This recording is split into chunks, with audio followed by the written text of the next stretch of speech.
Hello friends, it's Danny here, and it's Monday, so that means I'm stopping by with some inspiration for the Inky Paws challenge. We are in February already, so that means there's a new Inky Paws challenge. Inky Paws challenge number 237 is a great sketch challenge. Pop that sketch up on the screen now. I just love all those layers, so many possibilities.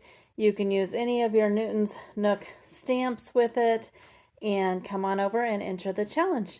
All the information is in the description box, as well, like the products that I used, as well as a link to the challenge blog. So for my card this week, I pulled out the, what is this? Lovable Laundry stamp set. It is just so darn cute. Like, I had to stop myself from just sitting and making like 1, 2, 3, 4, 5, 6 cards because I wanted to use them all.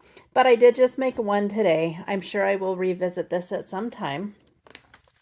I used one of my favorite and most well-used die set, the Frames and Flags. I just love that scallop, and I used this banner die today. And then I used the Pastel Basics 6x6 paper pad. And here is my card. Isn't that just so darn cute? They are all different papers, just all in yellow. This has hearts and this is polka dots and then stripes. Oh, I guess these are the same. They're both stripes. I added some little white borders to kind of separate them. And there's that super cute onesie with the little ducky on it and welcome baby. Added a few yellow embellishments, and then there is the inside. So cute.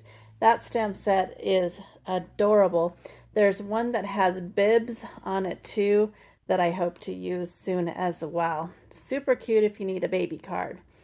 All right, so that is my card for the first week of Inky Paws challenge number 237. Again, you have all months, so the challenge ends on February 28th. And I think that's all I have for you today. Would love to see some of you grab out those Newton's Nooks Designs products and come on over and join us. Until my next video, go do something for yourself and go get crafty. Bye now.